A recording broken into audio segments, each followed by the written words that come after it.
Well, hey there, little mama. Welcome to the Moms Like Us show. We are getting ready to do part 2 of an interview, a commentary, so to speak, that I did with my friend Jennifer Strickland.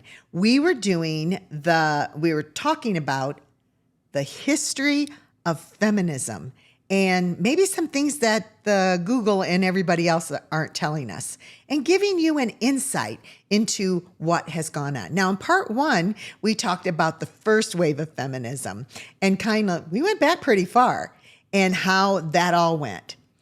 Today, we're going to be talking about part 2. In part 2, wave 2. The wave number 2, the second wave of feminism.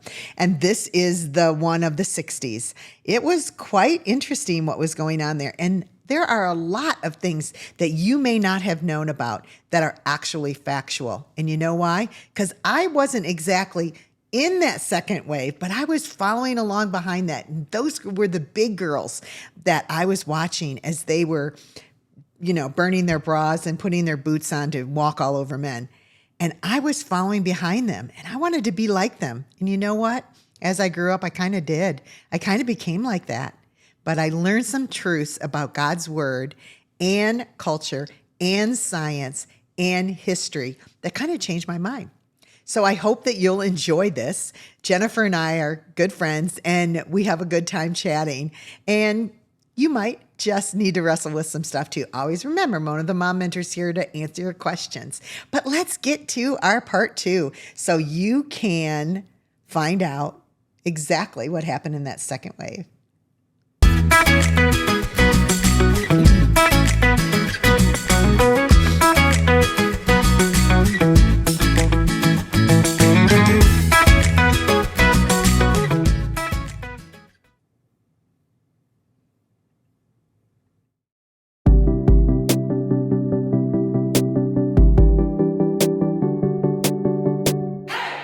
Everybody, welcome to the I Am a Woman podcast. I am your host, Jennifer Strickland, and I am back with my friend Mona Corwin. We are doing a really interesting series. I'm super excited about it, on the history of feminism. Mona is an author, a speaker, a grandmother, a mother, and the founder of the Moms Like Us Academy.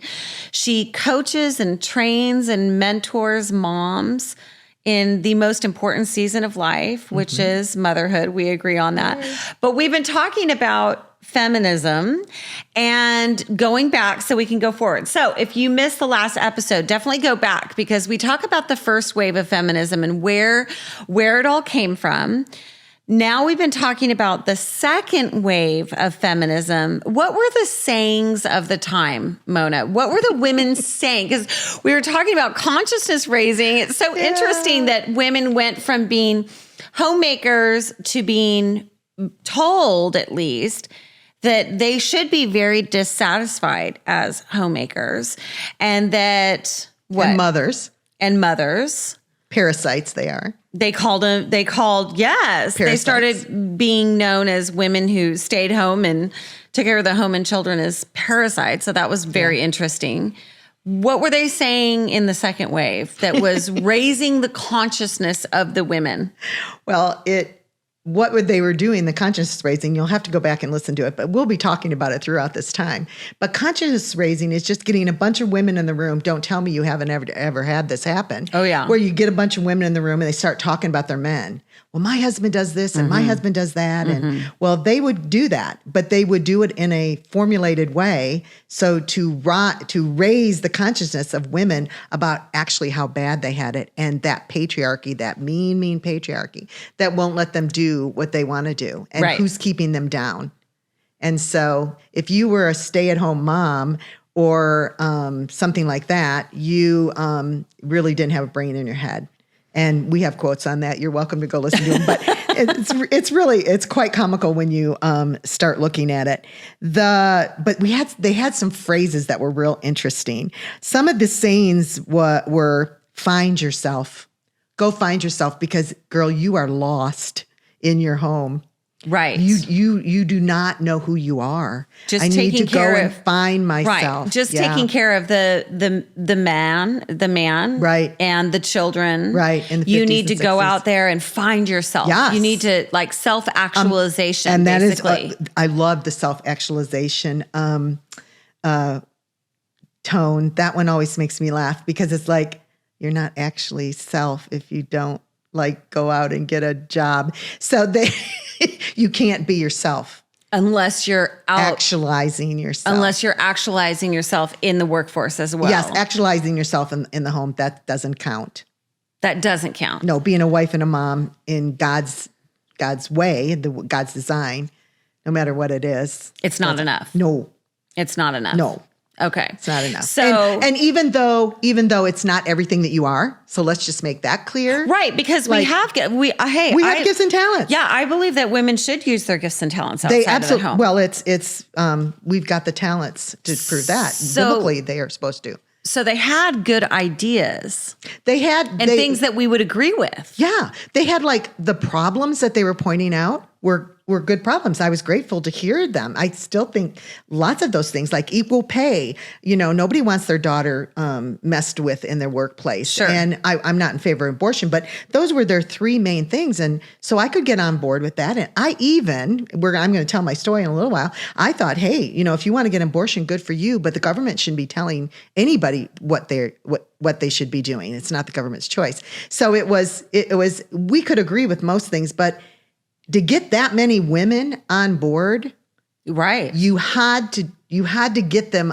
okay with so many different things that they could. It was so widespread of the things that they quote stood for, but the very groundworks of them were abortion, the disintegration of the family, the removal of marriage, and eventually the downgrading of gender. And we'll be talking about that too.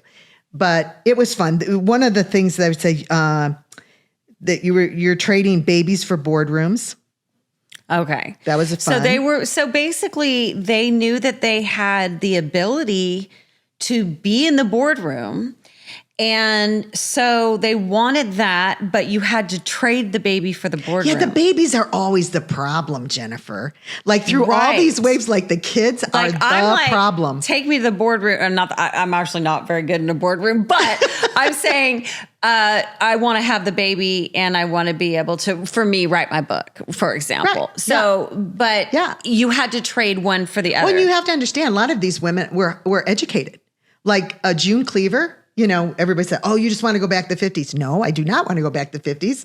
I really like God's design, and it wasn't being enacted in the 50s either. So we're constantly trying to get to God's design and his way because, the Bible has the answers and the design. What is interesting is that when we have our gifts and talents, God wants us to use them, but it's for different seasons. But there's always the highest goal is the most important thing that's important to God.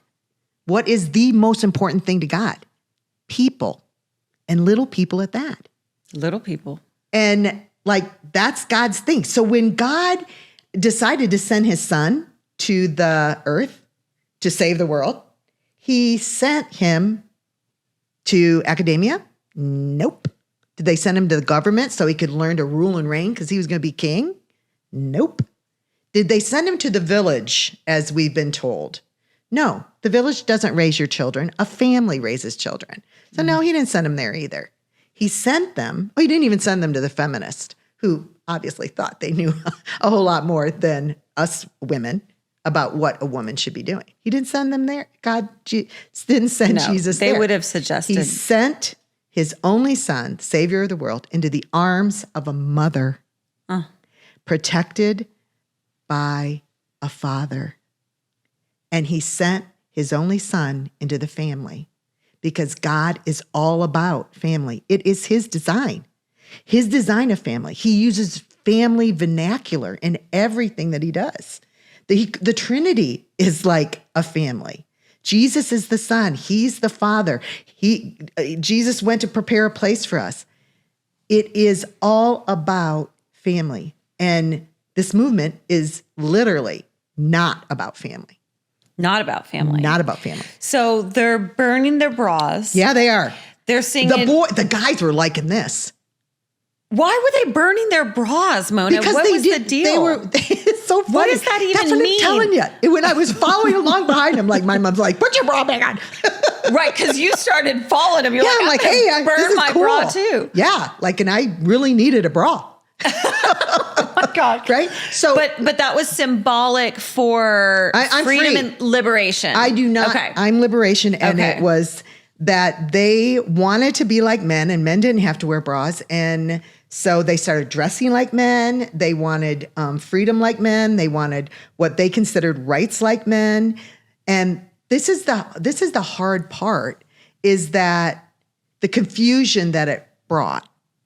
Because as they were saying, burn my bra and, boardrooms, and these boots are made for walking, and one of these days these boots are going to walk all over you. But they were attracted to men, so that was kind of weird. And how can you love a guy and be really mad And at wanna him walk all still over him. and have this broad, bitchy kind of attitude and snapping the neck? Man, that really started in the 60s. And so they were confused. And our scriptures tell us in James 3:16 that when there is envy and strife, there's confusion in every evil thing. And so it just kind of perpetuated. And I was so confused. I am woman, hear me roar, in numbers too great to ignore. That was the song. Right. I sung it. I know every verse. I can't sing very good, or I'd sing it for you. But here's another one. Free love, sex, drugs, and rock and roll. Burn my bra, baby. Right. These boots are made for, and then latchkey kids. Well, okay. Do you know that term? Yeah, I know that term. Because they kind of are removing that from any vernacular of the 60s. What did that mean? Latchkey kids were the women that went to the boardrooms. All the kids were still walking home from school. All the kids were still riding the bus. It wasn't dangerous to be home alone. Sure. But they came home to an empty house. And they were latchkey kids. And they were latchkey And kids. that was at that time a good thing. It was considered helping your children become independent or get in trouble.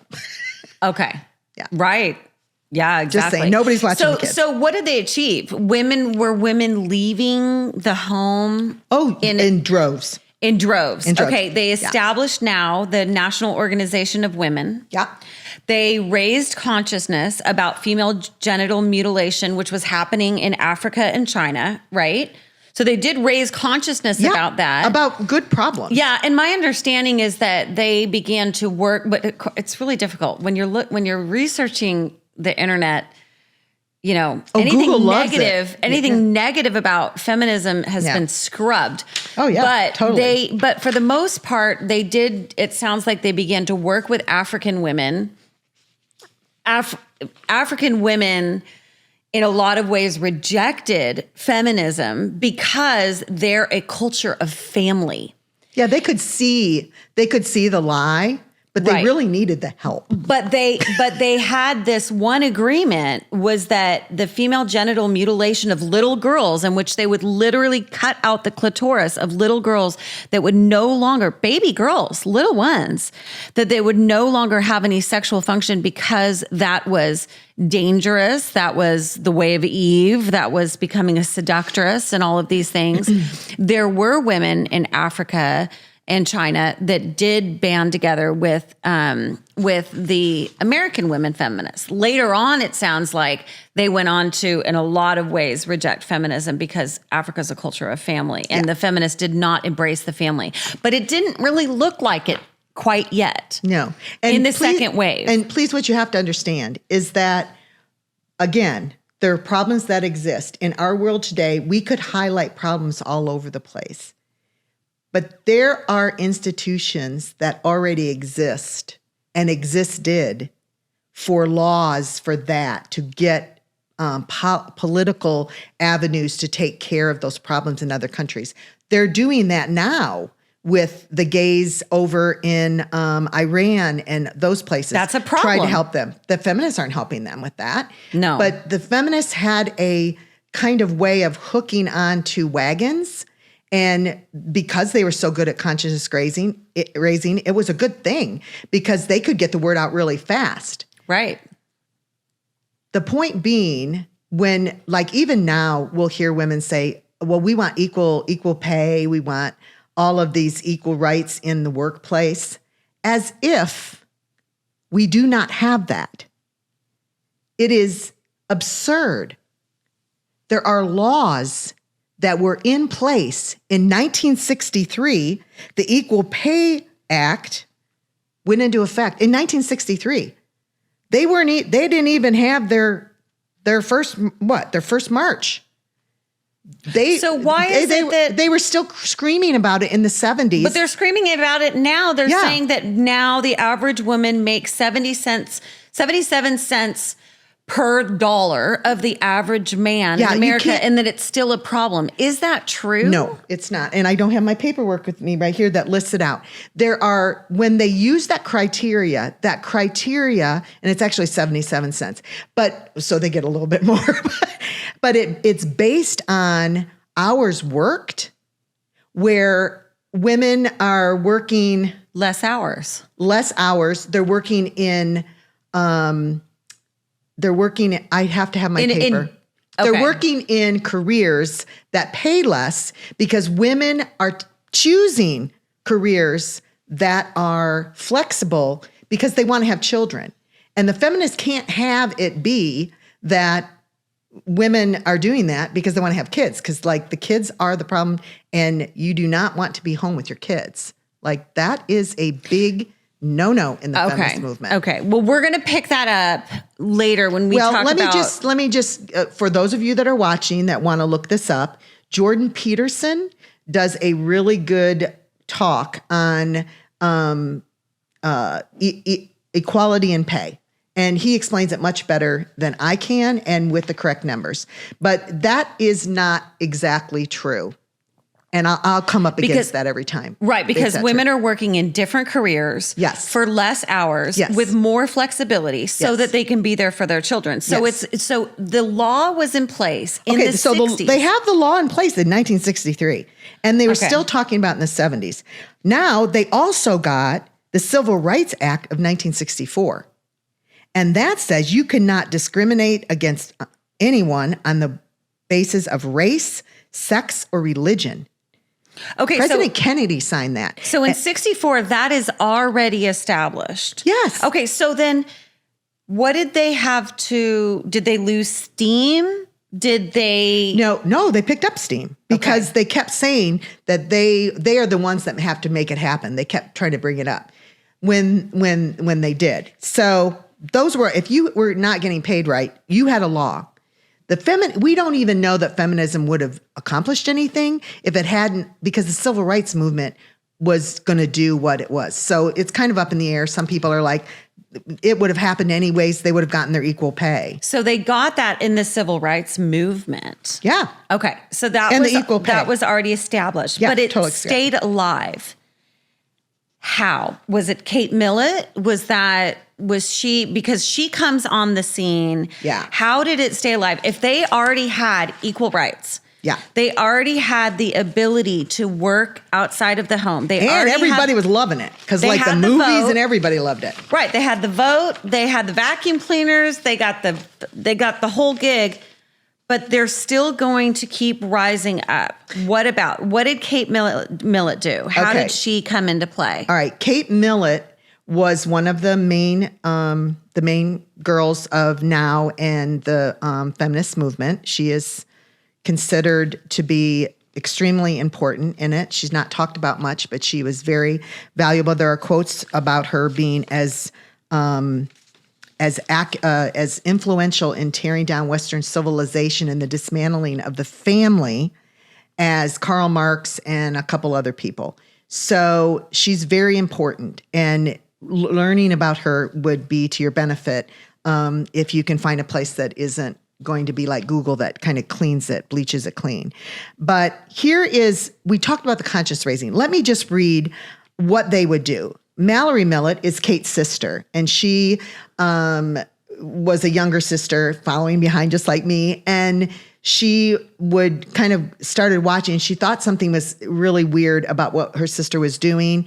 But she tells a story of 12 women that Kate brought together in New York City in 1960, early 1970. These women who were the ones that lay the groundwork for the second wave feminism, which gave way to a world of woke. And the next thing is Mallory's words. It was 1969, and she took me to a meeting at her friend Lilia Karp's place in Greenwich Village. At a consciousness raising, an idea that was imported from Mao's China, 12 women gathered at a very large table, and they opened with a type of litany, kind of like the Catholic Church, but this time it was Marxism, the Church of the Left. And the litany went like this. "Why are we here today?" the chairwoman asked. "To make a revolution," they answered. "What kind of revolution?" "The cultural revolution," they chanted. "And how do we make the cultural revolution?" she demanded. "By destroying the American family," they answered. "How do we destroy the American family?" she came back quickly. "By destroying the American patriarch," they cried exuberantly. "And how do we destroy the American patriarchy?" she probed. "By taking away his power. And how do we do that?" "By destroying monogamy," they shouted. "How can we destroy monogamy?" "By promoting promiscuity, eroticism, prostitution, abortion, and homosexuality," they resounded. Wow. They proceeded with a long discussion on how to advance these goals by establishing the National Organization of Women, and it was clearly desired that nothing less than utter deconstruction of the Western society. The upshot was that the only way to do this is to invade every American institution. Everyone must be penetrated. The revolution, the media, the education system, the universities, the high school, K through 12 school boards, the judiciary, the legislature, and the executive branches, and even the library system. This was in 1969. I don't think a lot of the women who came to these marches and called themselves feminists had any idea. I didn't. I did not. That the goal was to deconstruct the American family, which is what we're seeing. Yeah, we're seeing now. So that's what happened. Kate Millett. Oh, so Kate Millett. She went in and was gonna. She's gonna infiltrate. She's gonna infiltrate, and they are gonna all infiltrate, which they have. Okay, and where does she infiltrate? Well, she got money from the government to take women's studies into the colleges. Because that wasn't a thing before. No. Right. Before 1969, there were no women's studies. Like, I don't know why you would need, like, guys would have taken it. Right? It's like painting female bodies. There was no women's studies. No. Women were just doing what women do. They were just who they were. Marriage and family. Correct. Right. And so at this point, she goes out and she goes to all of the colleges. It takes her a while. And she implements the women's studies. And the women's studies are just nothing but a great big feminist movement meeting and consciousness raising and intellectual snobbery, all of those things, and changing women into revolutionary against America, against the patriarchy, against capitalism. And right now, those women are in our governments. The women who went through the women's studies programs. Oh yeah, you could get a master's degree in women's studies. You still can. So they got money from the government. Yeah. They went into every college in America. Yeah. They started a women's studies department, which didn't exist before. No, and my boots are made for walking. I was going to march right into that class. I'm going to stomp all over you. Okay, so they go in their women major. I mean, I could have easily been a women's studies major because I actually love women and love to support them and encourage them and mentor them and but you'd have to wear no makeup, no bra, like. Okay, now you're profiling. No profiling on the I Am a Woman podcast. But truly, I was there. Maybe you're right. But we had halter tops, so that kind of kept things. You had halter tops. Okay, so they bring in women's studies, and there is this undercurrent of the rejection of the family. Tell me about the third wave. how did the third wave start? Why was there this lull, first of all? Well, there was a lull because all the girls that were in college and in high school, we were all growing up. And we didn't have any power yet. And we weren't into, like they said, all the areas, every institution. And that includes the arts. That included, anything. Sure. Like PTAs. Sure. Like just get a bunch of women in a room at a PTA meeting and, try to get stuff done. So, I mean, they're going to get stuff done because PTA moms get stuff done. And women there's get nothing stuff wrong done. with that. Obviously, we have gotten stuff done. And not only that, I mean, women are important voices in the community and they have gifts and talents. Always and have been. They have leadership abilities. The way it has been for centuries is that men are taking care of the money-making thing and women are in charge of the culture and society The community. and the goodness of civilization. The community, like bringing in. And those are the women that went to help the women in Africa. Yeah, I would have been right there with them. You would have been, because somehow in all of these millions of women, there's going to be a group of women that say, we're going to do something, and they get it done. Yeah, we're really going to save these little girls. But they're attaching themselves to something that they did not know was the destruction of the very thing that they were trying to save. That's amazing. Okay, so how did we get into the third wave? What happened to instigate it? And what were the mantras of the third wave of feminism? Well, this is where some people are saying there's 4 waves, there's 3 waves. The feminist movement doesn't want to talk about this lull that happened. We call it the slow flow. It was the slow flow into the third wave. Okay. It's where feminists kind of became kind of quiet. And it was because these girls had finally graduated from college. And let me read you. Betsy Coop is a political analyst, and she had a really good thing that I think wraps up what she said. She said, basically, we're tired of feminism and how angry they are. And that a lot of women believe that, this is just like my grandma's old hippie beads. And, Gloria Steinem, this and that. And it's just, So here's what she kind of had to say. I thought this was very interesting. This kind of rhetoric, the anti-man, anti-state, anti-family, that lacks the resound it once probably had.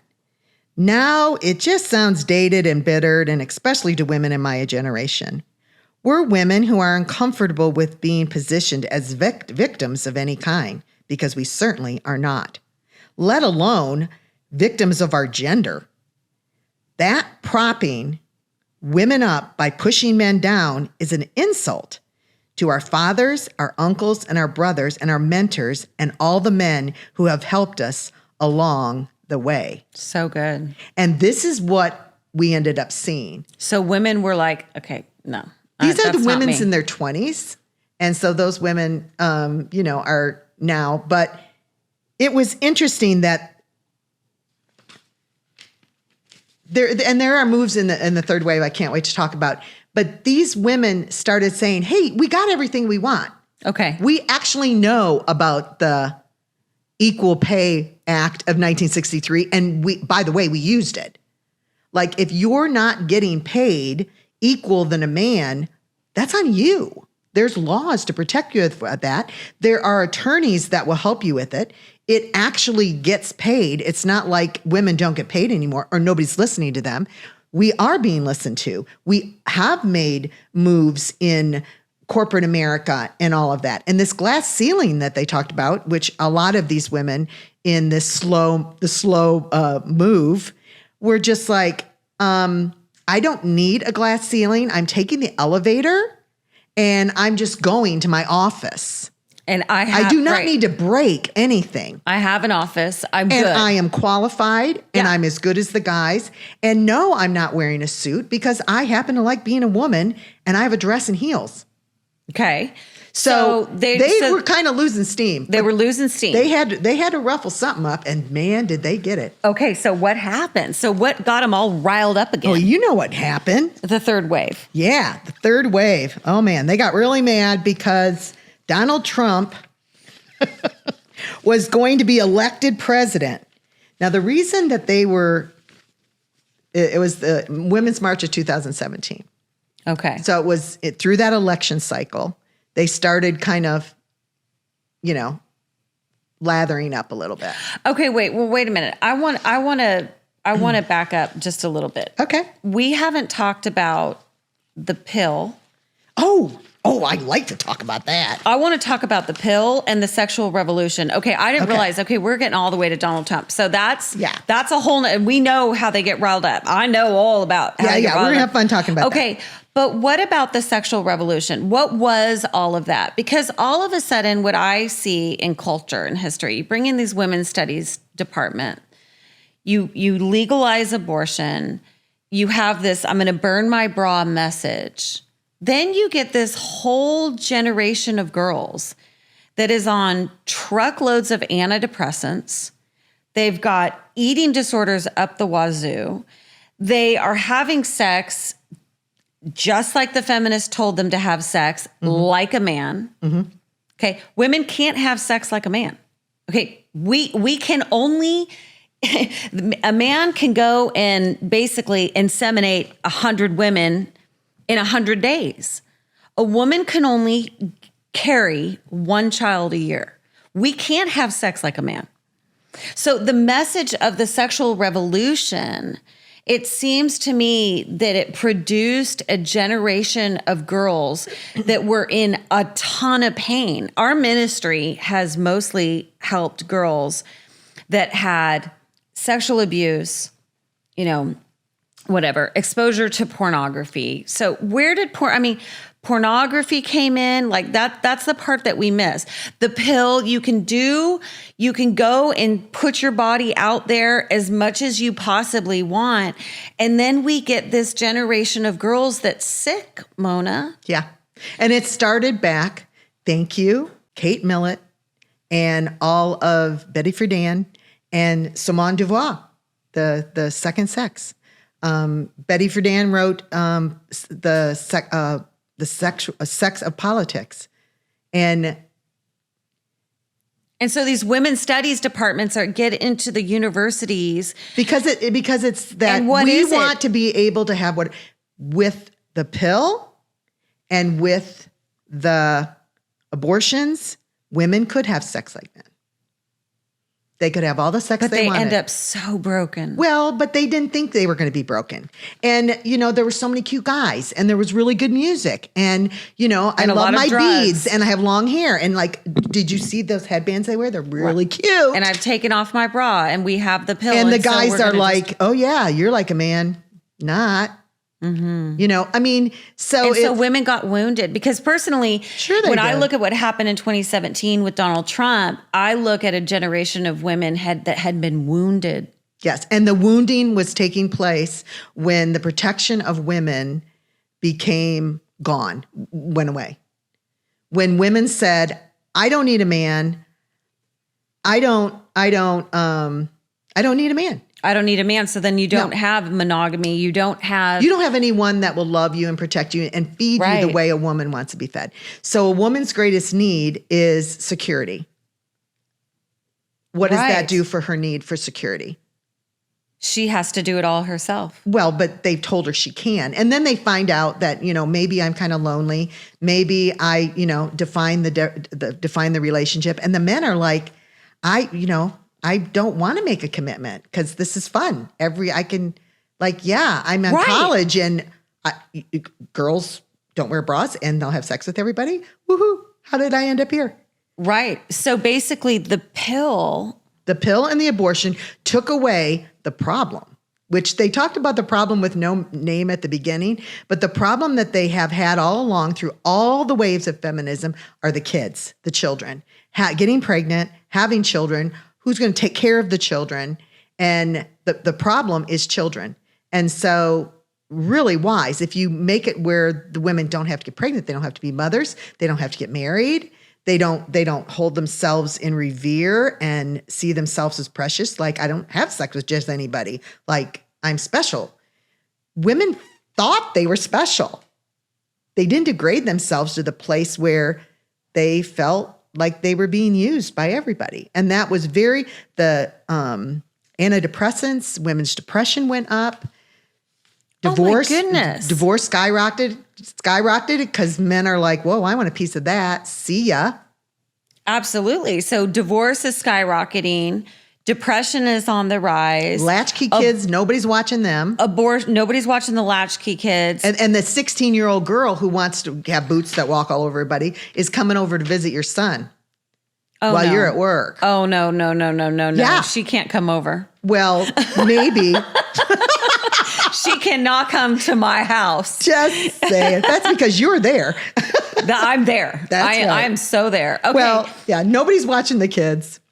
Okay. So Except the government, they're stepping in. So They're let's helpful. right now, as before, we're gonna pick up next week. Yeah. I want to pick up next week on what happened with Donald Trump in 2017, the Women's March of 2017. Oh, good. And I want to tell my story too. And I want you to tell your story. Yeah, y'all got to come back to our third one. You need to I'm going to tell my story. Okay, it's all about my halter top. Just saying. Okay, we're gonna start with that. But before we do, I want to continue to help our listeners understand how consciousness raising works. Yes. Because there's a lot of consciousness raising going on right now in our culture, in which people, you said, basically out of empathy, that women would get together and out of empathy for a certain cause, they would then lose their values? I mean, well, no, they, because a woman is made to nurture, to connect, to be a relator, to be a life giver, and to be a helpmate, these things that God created inside of a woman that makes her who she is, that is, these are what we do in our roles, but it was used against us. Because in consciousness raising, if you're sitting there and you're so sad and things are broken in your life, I'm going to have empathy for you. Empathy means I'm putting you in my shoes. Compassion is different. Compassion is I feel pity. I feel sorry for you. I see your concern. I have compassion for you. But empathy means I feel your pain. I'm feeling what you're telling me. And women are very good at empathy, and we need to be, because we are the nurturers and the growers of kids, of children, to grow them up, to understand them and say, well, this is that, and I noticed this, and our discernment is different, and this is why my husband is like, man, if you say it's not good, I'm with you. What do we do? So that's how conscious raising worked. I might not have that problem, but I'm certainly on board with you to help you, to bring life to you, to be a helper to you, to be a connector with you, to be a relator with you, to help you become what you can be. And that's what women do. So in essence, they took the very thing that we were gifted at and they used it for their own things, their own agenda. The own agenda. It's really an agenda. It's an agenda. Yeah. To destroy the family, monogamy, and every piece of our culture. I think it's so sad that monogamy became looked down upon. It's just been that way. Like, people think, oh, it's no big deal, I'm living with my boyfriend. Well, yeah, people think that now. But back when this whole thing started, they didn't. Well, 40 years ago, it was not okay for you to be doing that. Nice girls didn't do that. Nice girls didn't do that thought themselves valuable and worthy of a wedding and a ring and a commitment didn't do those kind of things. And those girls still exist. Please understand. Yeah. And I'm going to be talking to you about the move the other direction in the next one. I'm excited. All right, we're going to wrap it up. Well, I am a woman and my name means life. That is the mantra of the I Am a Woman podcast. And in this series, we are going to go back We're going to look at the women's rights movement and what the seeds of it were so that we can go forward with a newer understanding of how we are supposed to use our voices in this hour. Yep. So thank you so much, Mona. It's been great being with you. Yep. We'll see you guys next time.